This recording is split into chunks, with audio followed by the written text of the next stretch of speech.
Maybe you're like me and you sometimes tend to overthink things. You say, yeah, Pastor, that's me. I overthink.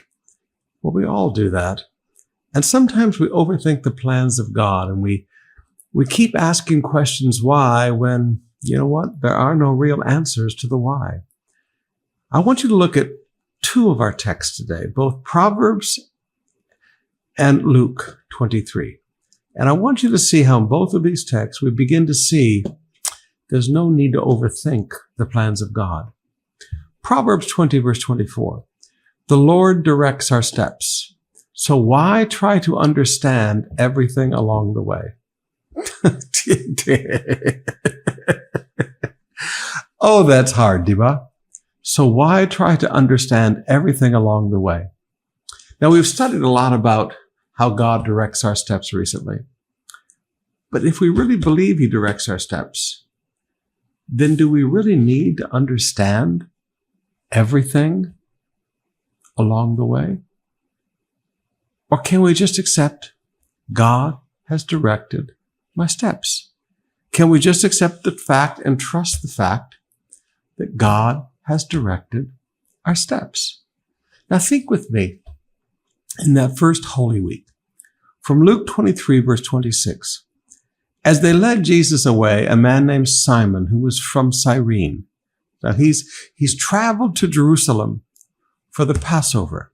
He's traveled a long way to be there. This is like Northern Africa. He's traveled a long way to be there for this special event.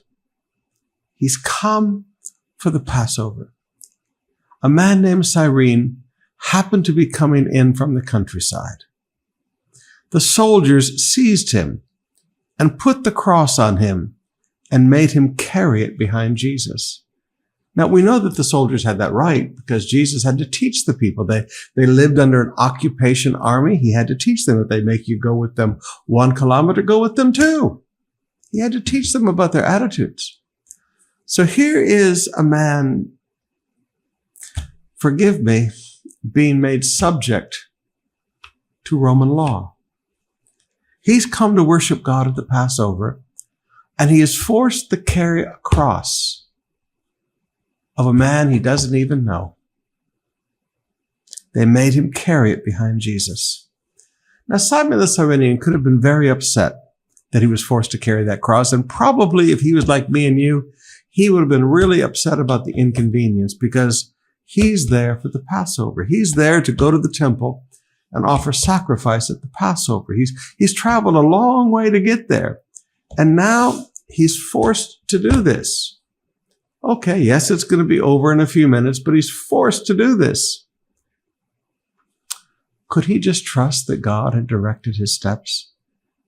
Could he trust that God had selected him for maybe the greatest privilege, the greatest honor on earth at that time, to carry the cross of Jesus? Now, brothers and sisters, little could he have known at that time. He could have been carrying that cross saying, God, why is this happening to me? God, why is this happening to me? I came here for the Passover. I came here to worship. Why is this happening to me? Many situations we go through we don't understand. But as you look back in life, how often has it turned out that something you thought was a major problem or a major inconvenience was really God using you to be a part of something great?